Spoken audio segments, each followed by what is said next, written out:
style. Get your All right. creatine. Yes, sir. All right. You boys ready? I'm going to start us off.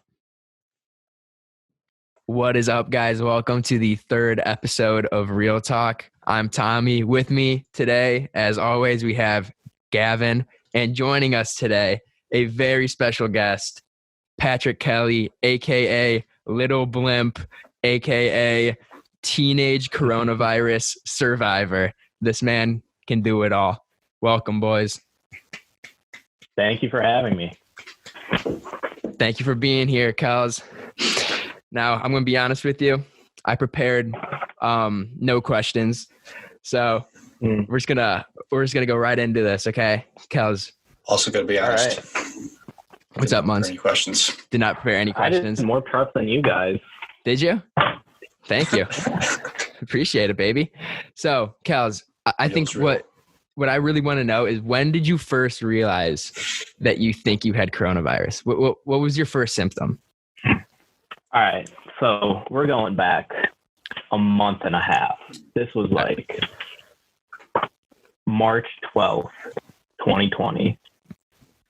And I wake up, I was house sitting at Brandon Novak's house. You guys know Vino. Yep. Mm-hmm. And I kind of had a sore throat and like a slight cough.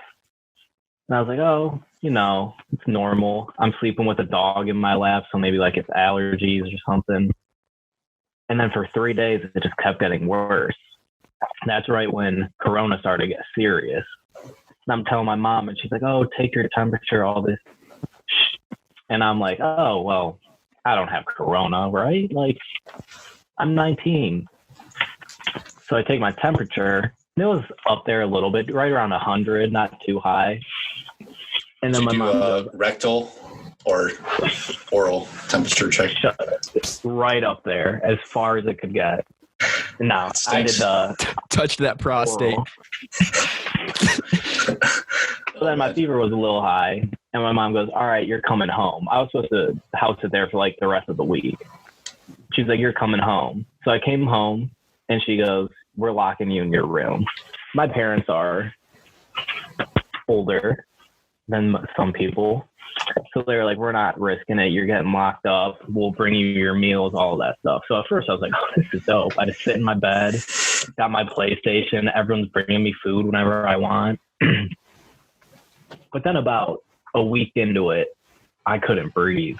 And I was like, oh, maybe I do have Corona. So we reached out to my doctor, and they go, all right, well, if you have flu-like symptoms, you're not allowed to go to the hospital. We're like, what? That's very convenient. Like, yeah. Right. They were like, yeah, we know there's a pandemic that is carrying symptoms of the flu, but if you have the flu, don't go to the hospital. Is this because of your age or because they thought you had the flu? So I was like, well, both? why? And they were like, well, you're 19, so if you have it, you'll be fine. And it seems like you could have the flu. So they put me on, what's that flu? Tamiflu, that flu medicine, and then a inhaler for my lungs, like a steroid. Well, you have asthma, don't you? When I was like 8, I had really bad asthma from allergies. Okay. But like from high school on, I've never used an inhaler. Okay.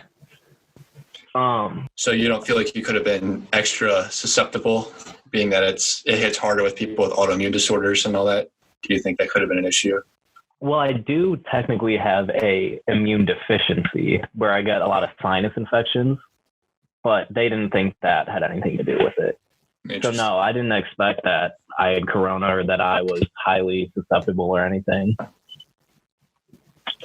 Please continue. All right, so I go through the Tamiflu prescription, and then still really had no improvement. I still had all the muscle fatigue, couldn't breathe, high fever. So I called my doctor and I'm like, yo, this didn't work. And they were like, well, give it a couple of days. Like, it could still be in your system and like still working to fight it. So as I'm giving it a couple of days, like my lungs just got even, like I lay in bed all day and I couldn't sleep because I couldn't breathe. Like I'd be about to fall asleep and then I'd wake up and I'd be like,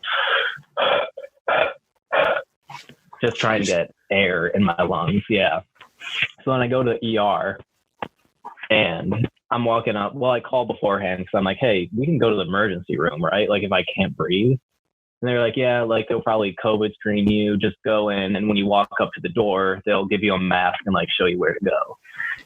I was like, all right, cool, whatever. So I drive there by myself. No one in my family was allowed to interact with me. And they give me a mask and the lady goes, so what are your symptoms? And I said, oh, I have a fever. And like she completely cut me off and just pointed across the parking lot to this tent. And I was like, what? And she's like, that's the COVID screening area. And I was like, oh, all right, whatever.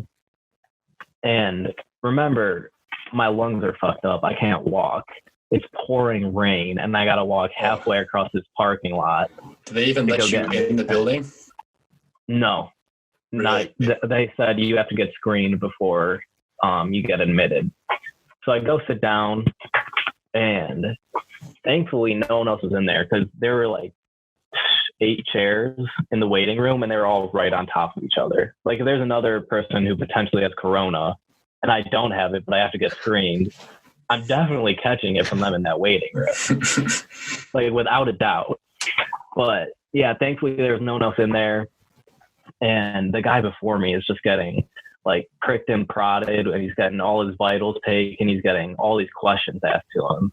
And I was like, why am I like, I'll just go back home. I don't want to go through all that. And so that guy leaves. He didn't have it. Well, they didn't think so. And they wipe the chair down, whatever. I go in and the guy says, so how you doing? Like, what are your symptoms? And he puts the pulse reader on my finger and takes my temperature. And the second he saw my temperature and like my heart rate and all that, he presses this little walkie-talkie on his chest and he goes, all right, boys, we got one. I'm bringing it in right now. Monsters Inc. 2819. Yeah. Yeah, 2319. 2319. Yeah. And I'm sitting there and I'm like, I was here for 30 seconds. Like I must really be up if he's ready to send me in. So he goes, grab your stuff. And I put my jacket back on, grab the bag that I brought with me. And he pulls up this wheelchair and he didn't even like give me a chance to sit down in it. He just pushed it behind me hard enough that it hit the back of my legs and I just like fell back into it. And we were just zooming. He literally, there was a cop there who wanted to search my bag and he just went right by him. He's literally running down the hallways. And then I get to this exam room and I'm just sitting there for like an hour without anyone checking me out. So I was like, it must not be that urgent. I don't know why this dude was freaking out. So yeah, then they did all these tests. They stuck the thing up my nose. They took a chest x-ray, listened to my breathing, and they basically said, yeah, you definitely have corona, but the test won't come back for a couple days. And then they sent me home. They said, yeah, no, not really. But yeah, the second, I saw like 3 different nurses and like 5 doctors, right? And so like half of them were in there at the end, like all conversing about my scans and everything. And they go, yeah, so we know that it's not mono. Your flu test already came back negative. It's not bronchitis because we looked at like your glands or something in your neck. So we all really think that you have corona. And I was like, okay, so what do we do? And they were like, well, we're going to send you home. And I was like, oh, all right, thanks. You're worthless in our eyes. They were like, really, there's nothing we can do. And I was like, okay, well, like, I can't breathe. Can I like get some oxygen or something? And they were like, yeah, we're going to discharge you right now. And I was like, all right, cool. So then I sat in my bed for another 3.5 weeks after that without doing a single thing. Jeez. I got a question for you. I can get very like paranoid with a lot of things. Was there ever a point during that like 3 weeks after you knew that you had it where it was so bad that you were like, I don't know if I can like go, like thinking like maybe I'm gonna die from this, like I don't know if I can do this? Oh, for sure. Yeah, because up until the point when I got it, there was like nothing in the news about anyone under the age of like 40 dying from it, right?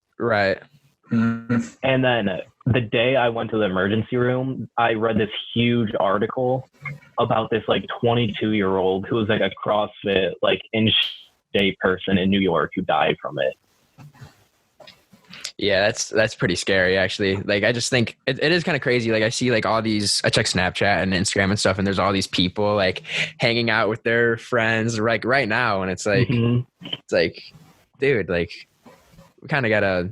I'm getting sick and tired of staying inside, and like just because you're a teenager, and most teenagers are asymptomatic, but like not all of them are, and Right. you can actually suffer And even from if this you too. are, Yeah, and even Yeah, if you even can if- you can spread it to other people. So right, like you live with your parents, right? yeah, it's kind of crazy how some people are handling this, I think, but So, Yeah, I don't really want to go out because my family, some of them have autoimmune issues, so I'm not messing with it. I Well, don't want to risk anything. yeah, that's the smart way to do it. And like my mom's been dropping off groceries for my grandma, and we went the other day just to like say hi. Like she stood in the doorway, and we were like in her garage, and it was probably like 10 feet or whatever. And my grandma was just, she got so like annoyed of us just standing there. She's like, come inside, come inside, come inside. And she just kept begging. And then my mom was like, okay, fine. And then we were literally just like 3 feet apart, like inside of her house. And I was like getting paranoid. I'm like, dude, I don't want like, my grandma kept like trying to like get like really close to me to like show me stuff. Like, grandma, like back off, dude. Yeah. So Yeah, I had some fishy scenarios like that. Funny enough, I was going fishing because there's nothing to do, right? yeah. I'm fishing, and this was like beginning of April. It's like 30 degrees outside. I'm like, well, water's not frozen. Let's give it a shot. Obviously nothing. But anyway, I'm sitting there messing around. It's at a local park, Acacia Park. And this guy comes up to me, clearly has some kind of mental issue. And he's like, oh, what's up, bud? I was waiting for you. I'm like, hey. He's like, how you doing? I'm like, good. He's like, we sit there. He just throws his rod in and he's talking to me. And after a while, he's like, wait a minute. You're not my friend. I was waiting for my friend. And then I'm like, oh, sorry. I just thought you were being friendly. And he's like, and he looks over and there's like another young guy, like, a couple hundred feet down. There's like, there's my friend, but I'm not going to go see him now. Anyway, so we're just like talking, and like this guy has like a rod that's like about 3 feet long. It's like a joke Massive rod. Yeah, basically. And he's got no hook on it and no worm, nothing. It's just string. And he's like, could you help a brother out? So I'm like, all right, whatever. So I take his rod and I set him up, give him some of my stuff. And then he's like, thanks. And then he tries fishing. He keeps just like chucking it into the mud and like getting caught in the mud. And then that was it. He wanted to like spend the whole day together. And I was just like, no, I gotta go. That's kind of cute though. I mean, he had like he had some type of mental illness or whatever you're saying. Yeah. But, I try to be nice to him. I just like, oh, with this whole disease going on, I gotta get back to my family. And then he's like, all right. And then he puts out my hand, and I wasn't thinking. I just, shook his hand back. And I'm like, as soon as I was, I'm like, ooh. That's a little awkward. I asked him what he did because he was about 50 or so. Like what he asked for, what I did. So I'm like, what do you do for work? And he's like, oh, I'm my mom's caregiver. And then, okay. But looking back, I'm pretty confident to see other way around. But, yeah. But anyway, yeah. So that's how I blew it. But I got a question for you, Kels. What was the worst it got? Like what was like the most intense symptom you had? Like how did was there a point like you just couldn't breathe at all? Like you need like the inhaler every breath, or like how did it get? Yeah, the worst was definitely the shortness of breath. I would say there was a point where like I'd be able, like when you breathe in, right, your lungs expand like all the way. When at the worst of it, my lungs would probably expand like 15%. of what they usually do. And then my chest would get tight and I'd have to like force myself to breathe more. So you were just kind of like trying to catch your breath all day, basically? Yeah. Because you can barely breathe? Yeah. Yikes. Yeah, that's scary. The suds, bro. The suds. I lied earlier. I said I didn't have anything written down. I had one question written down, and I'm very excited to ask this question. Let me see what it says exactly. Okay, word for word, what I wrote down a day ago. Did you get winded when you go poop? That's actually really funny that you say that. So my bathroom, because I was the only one allowed in that bathroom too, and usually I share it with my brother. And so it's right next to my room, and it was blocked off, and it's like 10 steps from my bed. Mm-hmm. And when I would go in there to pee, I'd have to sit down because I was out of breath. Oh no. I couldn't stand and pee anymore. Yeah. That's insane.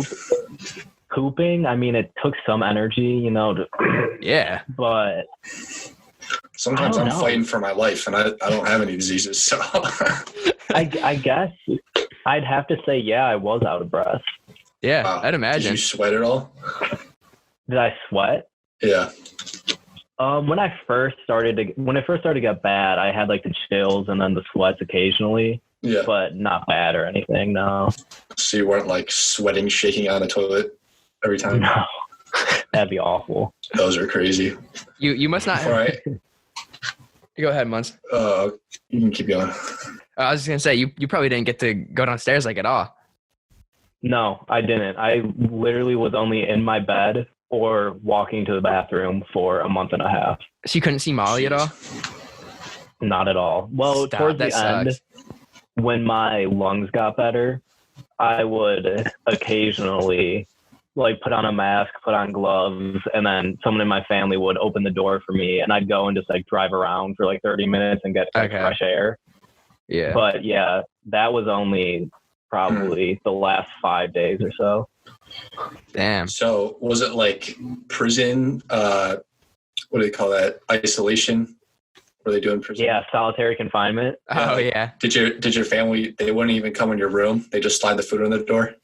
They would literally. So the way it works is there's my door, and then in the hallway there's like this closet, and we would leave that door open to be a second barrier. And they would open up that door, drop the food down, close it. Then I would come in, open my door, grab the food, and go back in. Oh, would you guys have any like conversations or anything? Like, oh, my mom would FaceTime me like 5 times a day. I love MB, but I don't know if I could handle my mom FaceTiming me 5 times a day. The worst part was my sleep schedule was so messed up because I physically couldn't fall asleep because I couldn't breathe. So I would literally stay up until like 8 or 9 o'clock in the morning until my body like literally passed out, right?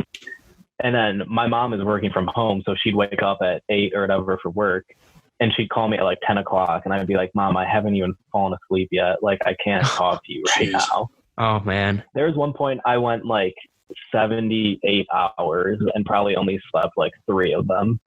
Yikes. And let me tell you, you got some crazy hallucinations.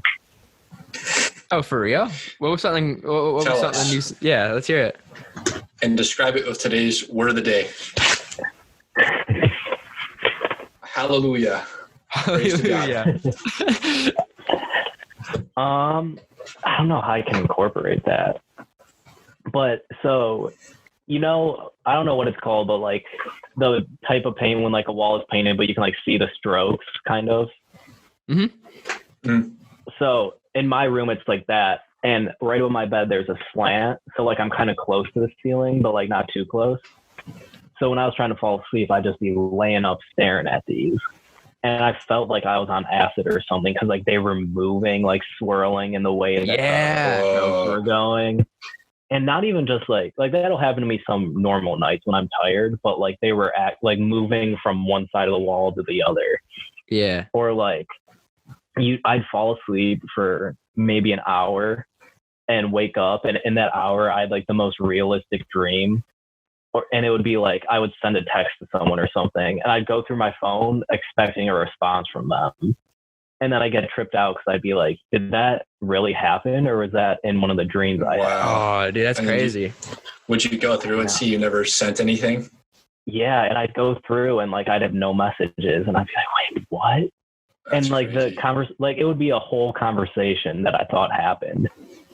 That's insane. That is weird. Yeah. One time I watched this like 10-minute YouTube video where it was like just stare at the middle of the screen for like 10 minutes, and it was like doing a bunch of like weird spinning stuff, and it was like, this is what LSD feels like. And so like when the video was over, I started like looking around, and the walls were just like moving around, like waving and everything, and I was just like, what like it was so cool, but also kind of scary at the same time.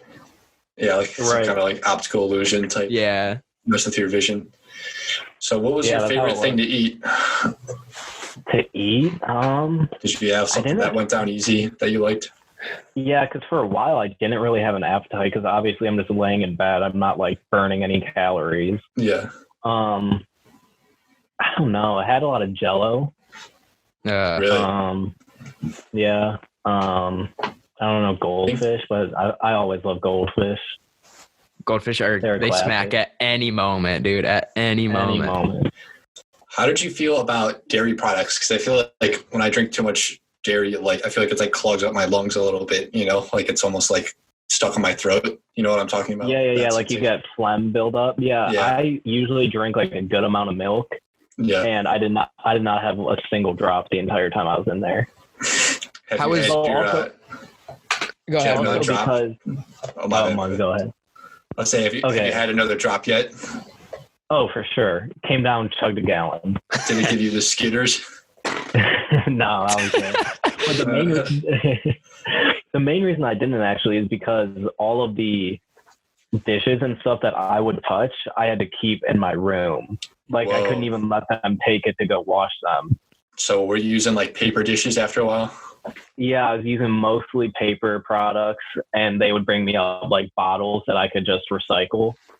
And then actually towards the end, I did have one glass of chocolate milk, and it was in a plastic cup, and I had to go into my bathroom sink and rinse it out super good before I could throw it away. Because that's another thing. My garbage would just sit in my room for a week until it was time to take it out. Yeah, that was start to smell. Yeah. Did you just Febreze everything? I had a ton of Lysol, and I was spraying that, and I would make sure, like, if they had pasta or something, they're like, all right, do you want some? I'd be like, yeah, but don't give me any sauce, because that's going to smell so bad in my room. Yeah. That's crazy. So did it get depressing after a while? Just being locked in there with the smells and the... Honestly, I really got used to it after like a week and a half. My family didn't get used to it. One day I was walking to my bathroom, and I opened my door, and through the crack of the second protective door, my mom was also walking to her bathroom, and she saw me like through the crack in the hallway, and I swear like she almost broke down. That was like a week in, and then I was in there for 5 more or however long. Jeez. How are those workouts hitting afterwards? All right, so I messed up. I went first day I got out, I ran. First day out? Yeah. First of all, I drove around and blared that song so loud. Then I got home, ran 1.5 miles, and like I was feeling good, right? Like my lungs could kind of handle it. And then I did a heavy chest workout, well, chest and arms. And I was like, all right, I feel good. And then not even 2 hours later, like, you know how you work out usually takes a day to like get sore a little bit? Yeah. Mm-hmm. It took 2 hours, and literally because I did chest and biceps, I couldn't extend my arms past here. Like I couldn't go straight because my biceps were so tight. I was like this. Like I'd have to go to reach or something and go like... Dude, to pick it up. I've never been that sore, but like a good amount of soreness after a workout is like, I think it's like the greatest thing ever. Like, yeah, when you get to like just like a little bit sore, not too bad. Yeah, and you give it some stretches, and you're like, oh, that stretch just feels so nice right now. Mm-hmm. Pee real quick. Go for it, dude. A nice little pee break. Cuz you gotta take a pee. Nah, I came prepared. I took one right before we started. Oh, dude, nice. This is your first You podcast, want to Kels? see the notes I took? It is. It is your first podcast? All my preparation. Let's see it, baby. Ooh, dude, nice, bro. There's some good notes right there. It's all you need. Yeah, It's the motto. that is the motto. FBGM. There we go. I think Mun's going to wash his hands. I don't know, dude. I don't know how sanitary that kid is. Kels, how'd you come up with the name Lil Blimp? You know, it kind of just came to me. Yeah? Yeah, I was kind of, well, it started because I was going to make a whole media company, right? You're going to make a whole media company under the name Lil Blimp? Yeah. No. I just had this idea for a media company. Oh, okay.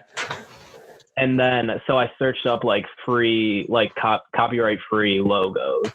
Yeah. And I saw this like outline of a blimp. And I was like, yo, Lil Blimp kind of goes hard.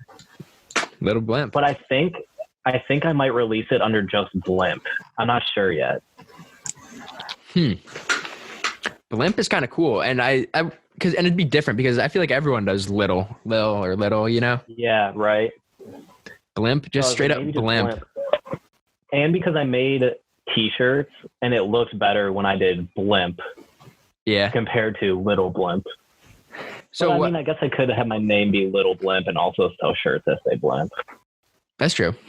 What's what's the idea behind this media company? Is that still an idea, or are you just doing rap? Still could be a thing. Well, that's just kind of like my passion project, right? And it's kind of like, I don't know how to describe it. In the simplest terms, it's a website for selling merch, right? Except you bring in a ton of artists from like all different fields, like photographers, poets, writers, rappers, all of that. And you have a theme like every month or two or quarterly or something like that. Mm-hmm. And everyone submits their work, right? Yeah. And whoever's work gets the most, I don't know how, likes or clicks, whatever we want to do, their work gets turned into a new piece of merch. And then they get the profits from that. That's actually a really cool idea. So it's like a bunch of artists competing to get some merch done, I guess. That's a cool idea. On your end, you basically secure that whatever shirt you're about to make will be a popular one because they already got voted popular, So. Right. Oh, that's pretty cool. That's a cool idea. Thank you. Dude, I might have Still working to, on it. Munch, we might have to, if you ever get it up and running, dude, you might have to put Real Talk on there. Get Real Talk competing for some Real Talk merch. We'll slide in before there's heavy competition, win some contest. Win that first season when it's still up and running. We've talked about the rap. We smelled some of the rap. We've seen some of the rap. But have we heard the rap? I mean, I'll go off the dome. I'm not giving you any of the pre-release. Not giving us any, damn, all right. Going off the dome. Give us some dome. I mean, do we got a beat or am I like... Munz, you want to get a beat? All right. No, I'm not rapping. Como estás? En biblioteca. Actually, no, yeah. Actually, keep going. Keep going. Chilling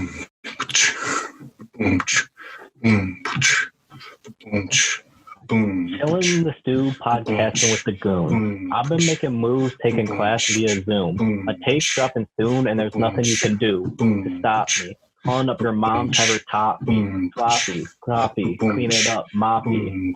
Yeah, your boy just beat Corona. I'ma take her bitch, make her speak and Mona. I'ma take this beat and just beat and show ya how I'm coming. Blimp goes hard, stay stunning. Hitting up the plug, stay running.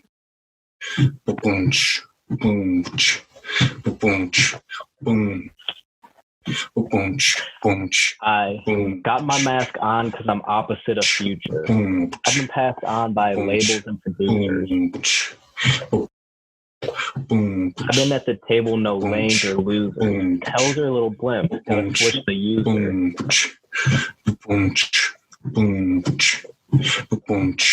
Right from the top, yeah, I'm wild and freestyling. She wanna give me top, but she gotta wait in line. And I might put down the seats in my CRV. Wanna get with me? Sure, you better be a little PYT, cause I rap like these. Great BIG, I'm smoking THC. I got a PhD in this rap shit. Killing a beat, no capping. Young boy, I stay trapping. Posting Instagram with no caption. Don't mess with me or my faction. Talking shit, you sound so insane. I'll load my clip, hold it to your brain. Poof, you're gone, like I'm David Blaine.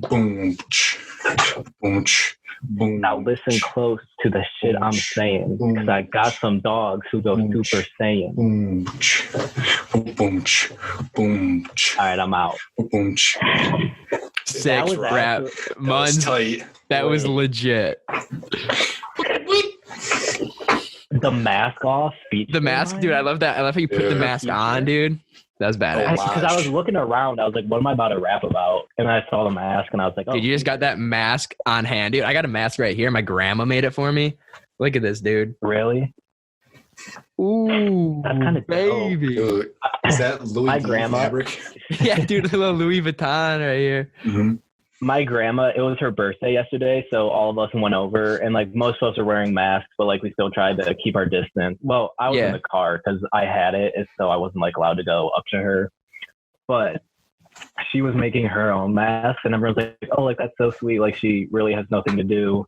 And then she comes out with her mask on, and it was just a piece of fabric hanging like this down at her chin. And everyone was like, "Oh, great job." That's pretty good. Yo, Muns, when you said Louis Vuitton, you just threw me back. So I was in LA over break, winter or Christmas break.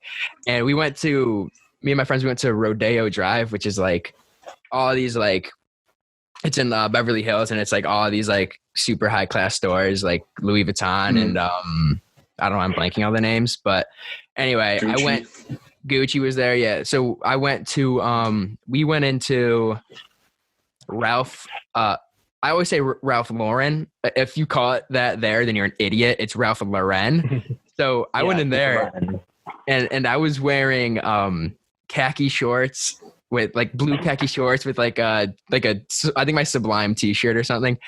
And everyone else, all my friends were equally dressed like the same pretty much. And we're walking around in the store, just looking around. I go upstairs to the top level just because I was curious. And there's this guy up there and he looks me dead in the eye. And I just start looking at him and he doesn't say anything. And then he just points and I look over to where he's pointing and it was just exit. And I just like looked back at him and he just starts nodding his head. So I went out to the exit and on my way, luckily I really had to go to the bathroom and there was steal a lot of stuff. No, there was a bathroom right by the exit. And so I went in there and I just pitched a nice loaf and just didn't flush. I was like, in your face, dude, I am not flushing. And then I just laughed and I was like, well, there we go.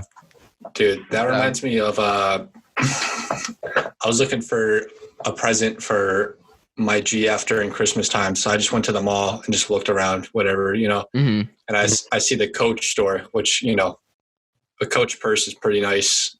Yeah. You know, they're expensive. So I walk in and it's same deal. Everyone's like all dressed up, you know, wearing blazers. And I'm in like my sweats with like some random t-shirt on. And I'm walking around with with Nick, actually, my buddy Nick.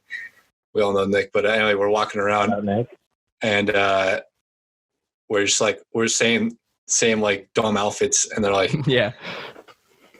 Can I help you fellas? Yeah. Oh yeah. Yeah. That's the worst, man. And then he just, we're like, no, we're just looking around. He's like, yeah. And then like, he just like kind of stood there till we're like, all right, and they walked off. But like, I just hearing that fires me up in a bad way, dude. Like right now, I'm fired up in a good way because we got Kels and Munz and I are wearing shirt and tie right now, and I'm just fired up about that.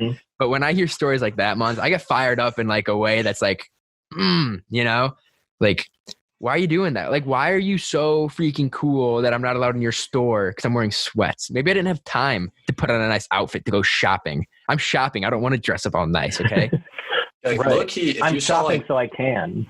Yeah, facts, it's wonderful right there.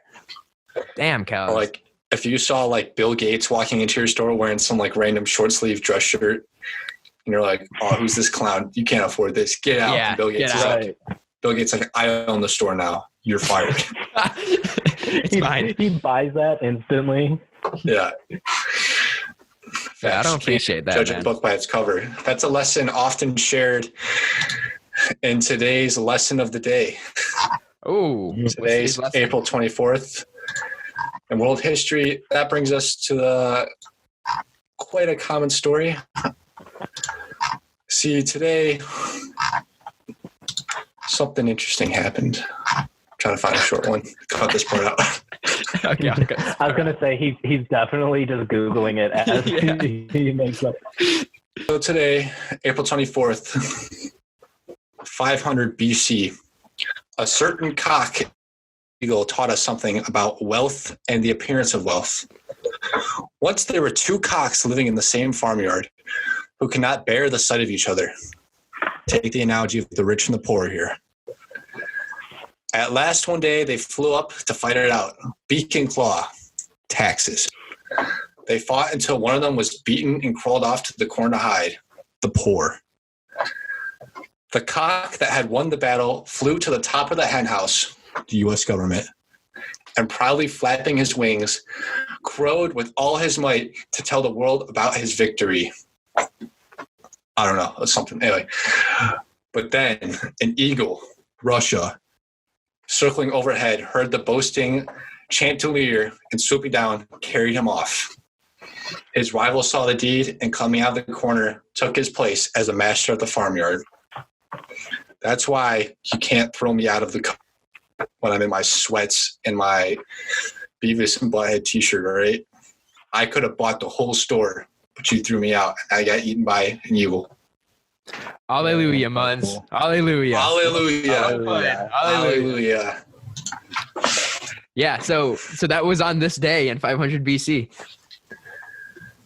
Wow, that's crazy. Does that website have cock ratings? Gosh. For 259. 259. Give me 2 bags of hot Cheetos and we're good. Gosh. Yeah, I guess it would have. You guess what? I didn't get that. I guess it would have that. Oh, yeah. Dude, I saw that because of coronavirus, in like major cities, air pollution is like falling like drastically. Oh, for sure, yeah. Because everyone's like inside and companies are all shut down and stuff, and that's kind of that's kind of cool. Like coronavirus sucks, yeah, but like at least our air is getting a little bit cleaner. It's a glimpse into what will happen when after the nuclear bombs drop. Much better. Wait. The world Well, I think you got something there. say you drop a nuclear bomb. I don't think we're going to have clean air for a while. Well, think about it like this. We're in Cleveland, Ohio, not a major target. So after the U.S. government, the Russian government, and the Chinese government are brought to their knees after all their capitals and military bases have been nuked, we'll be just outside the nuclear hellfire and just live in a radiation zone. But after a couple thousand years, we'll cool off and be a paradise around to the U.S. Interesting. That is true. I mean, I guess if you give it a couple thousand years, it will be clean. After some time. Honestly, if you give humanity a couple thousand years to die, the Earth is in good shape. I saw this Once we all die off. I saw this crazy thing. I don't remember where it was, but it was like in 20 years or whatever. It was like Louisiana, Florida, and like a lot of that will be like underwater. It was like California will be like underwater and all that stuff. And it was like the capitals will, and like even like a lot of like Washington D.C. will probably be like underwater. And it was like Cleveland and Chicago will be like the capitals of like the biggest cities. And I was like, wow. I was like, Cleveland. About dang time. Yeah. We've been biding up running this. Now, I don't know how accurate any of that is. I saw that somewhere in like the fall. So I was like, oh, interesting. So no, that's legit.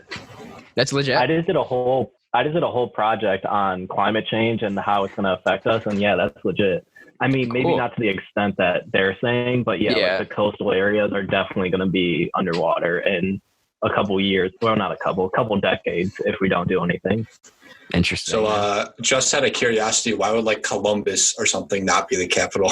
Well, because Columbus kind of sucks. Everyone like, dude, when you look at it, like I got a lot of friends from Columbus and I also have friends from Cincinnati and they're always like, they always say that like, the Columbus guys like Columbus is the best. The Cincinnati guys like Cincinnati is the best. And I'm just like, it's like, there's no dispute. It's Cleveland. Like Cleveland, Columbus, Cincinnati. No, I think Cincinnati is better than Columbus. Cincinnati, you got the Kentuckians though. Yeah, that's true. But the Kentucky side, that looking at Cincinnati is really cool. I thought you were going to say something like Columbus will be like in a volcano or something, some crazy. Pterodactyls will be like taking over Columbus. Kels, what shows did you watch while you were, or how'd you spend your time while you were in quarantine? Let's see. I watched all of Ozark. Great show. Highly recommend it. Started to watch Money Heist. I don't know if have you heard about that? No. It's on Netflix. It's kind of weird because it's originally like a Spanish show. Like it's recorded in Spanish, but then they just stripped the audio and then had people speak in English over it. So you can kind of tell like the audio's off, like with their mouths and stuff. But I started watching that like mid sleep deprivation. Yeah. So I thought I was just tripping out. So for like the first 3 episodes, I was like, why are their mouths moving when they're not talking? And then I had to Google it and like find out that it wasn't actually that. But yeah, that's a dope. There's like 4 seasons of it. It's pretty good. Community I got back into. Yeah. Oh. Yeah, we've been talking about that. 1, you boys were talking about that. Yeah, we talked about it a little bit more in episode 2, which I think I'm dropping episode 2 later tonight. Today's the 24th, so I think later tonight I'm going to drop it. Beautiful. But what else did I do? Played some Madden. Which game did you get the best at over that time? Really, the game I was playing the most was Madden. And I'll tell you right now, I will beat you by 100 points in Madden. I've never been good at Madden. I've never been good at Madden. Constantly terrible. Because I'm assuming you go for it on 4th down every time, right? Oh, I have a franchise. Yeah. And obviously I'm the Browns, right? Yes. And I played 6 seasons without punting once. Are you serious? Yeah. Did not punt. I literally... My punter had 0 punts in 6 years. He was getting paid millions to do nothing. So my roommate would play Madden all the time, and he would do a franchise thing, and he would get years in advance, like 30 years. And he had a set on like all Madden or whatever. There's just like whatever the hardest difficulty is. And I would watch him play sometimes, and the game was so rigged. Like if you were about to win, if you were about to get like a 50-yard touchdown pass, your receiver would catch the ball, it'd go in their hands, and then he'd secure it, and then he would just drop it. And then the punt, we would do a fake punt every time, and every single time down the middle, whatever position that was, I would catch the pass. So the punter would pass to that guy wide open. He would catch it every time and then drop it right away. And it was like the fake punt. It would just rig it every time. I got a tip for you. The fake punt, everyone runs that one where the little tight end goes out because it's always open, right? But he drops it all like 80% of the time. So what you do is you run it's not in every playbook, but there's a little sweep where it snaps it to the guy the up back who stands like in front of the punter kind of off to the side. And then he just runs around every single time it works. Oh, so it looks like the punter's going to get the snap, but it goes off to. Okay. Yeah, they snap it off to the right, and then I like a 30-yard run on that. Beast. Well, hey, Kes, actually, since we're talking about some sports here, what do you thoughts on the first night of the draft happened last night? It was just the first round, right? Correct. I only watched like to the page. I was like, I want to see what the Patriots do, and then they traded their pick, and I was like, all right, I'm leaving. So I watched up to like 23. How do you feel about the Browns? Love the pick. I do too. Mostly because Joe Thomas came out on Twitter like a week ago hyping that guy up. Like, oh, he did? He's the best lineman in the draft. Yeah. So I trust Joe Thomas to pick the left tackle of the Browns' future. Yeah. Kind of wanted them to go with if you told me before the draft that all three of the top wide receivers are going to be available at 10, I would have been tempted by CeeDee Lamb. I can't believe all those wide receivers, they all went. The first one went like at 15, I feel like. Yeah, in all the mock drafts, they were like saying that at least two of them would be gone in the top 10. Yeah. That was crazy. And then they all fell. And then they took Henry Ruggs first. Yeah, they took Ruggs first. Yeah, he was like the third. Well, depending who you ask, yeah. Yeah, I mean, it really is a lot of opinion based, but I was rattled when I saw it was like a really deep offensive tackle class.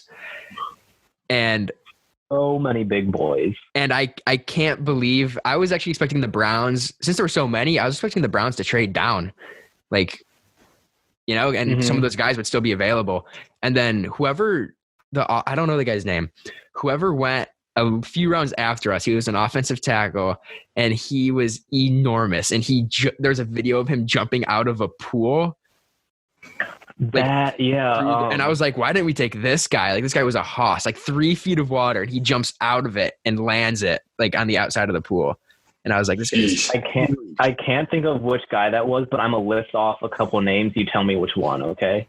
Yeah, let me look it up. Becton, Wirfs. No, we got Ezra Cleveland. We got Wills. Oh, we got Wills. That's right. I think it was Wirfs. Hold on, let me look it up. I think it was Wirfs because I remember I liked Wirfs too, and I saw that video, and I was like, oh, this is the guy we're gonna get. But then Joe Thomas came out and was like, no, Jedrick Wills is the best lineman. And I was like, all right, let's do it. Do you think if Cincinnati wasn't in dire need for a quarterback, do you think Chase Young would have gone first? Yeah. I think he was probably he's the best overall player in the draft. Yeah, I thought he was the best player. It was worth Iowa. Yeah. He's a beast. It's crazy that all three of the top picks were teammates at Ohio State. I know, that was crazy. Insane. But I like best program. It really, Ohio State's football is insane. I really am excited to see, dude. I'm happy with our picks. I'm happy with our pick because now we got people to protect Baker, especially with that trade or that it was just a signing, right? We got that guy from the Titans, Conklin or whatever. Yeah, we signed Conklin. He's a beast. Yeah, that's really good signing. And then, so we have a right and our left tackle. Hopefully Baker will be able to be protected. And then with Stefanski or whatever his name is, seeing how they were able to utilize, blanking on his name from the Vikings, their running back. Kirk Cousins. Oh, no, their running back. He's really freaking good. Dalvin Cook. Yeah, hopefully Chubb will be even better than he was last year. So I'm excited. Yeah, he almost won the rushing title last year. Yeah. He lost it in the last week of the season. In the last week, yeah. We lost to the Bengals. Which I was hoping we would. I was like, if we lose I wanted to lose because I was like, I know if we lose to the Bengals, there's no excuse to re-sign Kitchens. Like, he'll definitely be gone. So that was good. But Frederick. Watch any of the draft months? No, I tuned in for about 30 seconds and saw it was like all the head coaches sitting at home with their like their like 8-year-old daughters just like spazzing. I'm like, all right, I'm out. Did you guys see the Arizona Cardinals coach Cliff Kingsbury's house? Yes, I remember. Let me send it to you boys. I remember being blown away by freaking what's his name? Jerry Jones or whatever. Is that his name? The Cowboys? Yeah. Dude, his house, I was like, what? Like, whatever room he was in, I was blown away by. I was like, what the hell is that? No, he was on his $250 million yacht. Oh, that's what that was? Yeah. Oh my gosh. Yeah, I was like, that is the nicest thing I've ever seen. I don't know if that's going to focus for you guys. Oh yeah, it's focused right there. Dude, that's sweet. Bro. Yeah, that is so nice. No, all these other coaches were like in shacks in their basement. I spent that bread. She need her daddy. Baby, please. Then let her grow up in that ghetto university. All the lights, cop lights, flashlights, spotlights, strobe lights, street lights, all of the lights, fast life, drug life, thug life, rock life, every night. All the lights, turn up the lights in here, baby. Extra bright, I want y'all to see this. Turn up the lights. I mean, everything. Want you to see all. Get mine, baby. Boom, boom, boom, boom. Very good, Muns. Boom, boom. Thank you for the concert there. Boom, boom. We going all the way this time. Boom. All right, Kels, one final question for Kels here. All right. Is there anywhere, have you dropped any music? Is there anywhere that we can go and give you a listen? No, but you can check out in about I've not been able to finish recording my project just because I don't have the lung capacity to sing into a microphone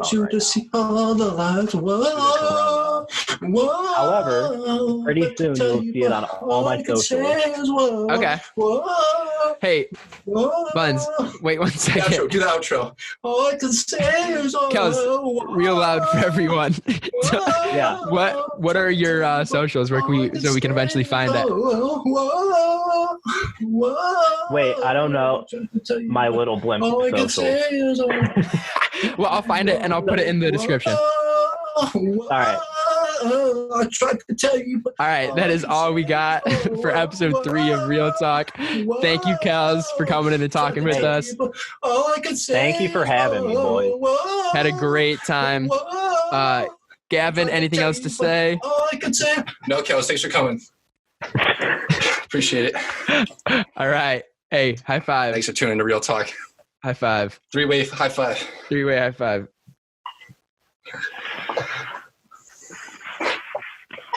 Thanks, bros. All right. We'll see you guys. See ya.